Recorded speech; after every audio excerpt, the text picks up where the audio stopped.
7 News with Peter Mitchell. Good evening. Victoria has recorded 4 deaths and more than 1,300 new Delta cases on the day Melbourne officially became the most lockdown city in the world. Under the roadmap out, we have another 3 weeks of lockdown to go, but some experts say we could hit critical vaccine targets earlier than expected.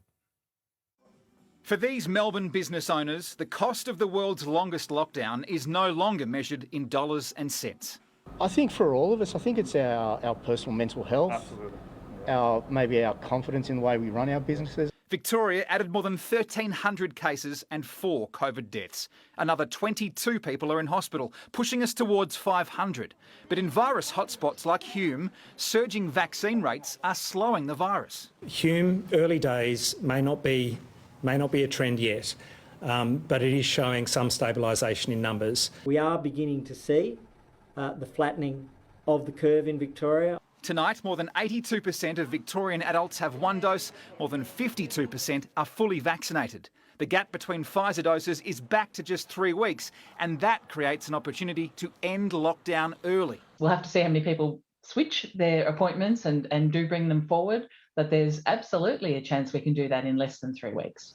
The opposition demands restrictions be cut sooner. So the curfew should end because it is not practical, it is not based on health advice, and importantly, it is hurting families at a time that we need to open those families back up to normality.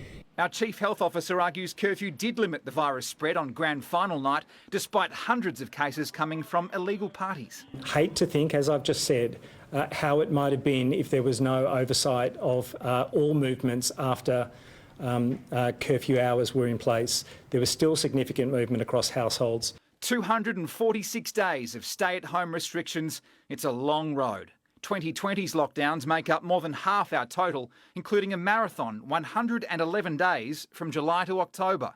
But this year had so much to come, crushing COVID with shorter lockdowns until lockdown 6, still going tonight.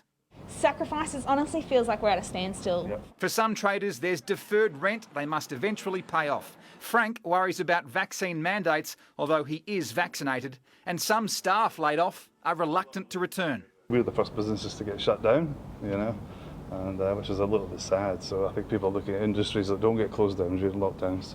Down but not out, they just want the longest lockdown left behind.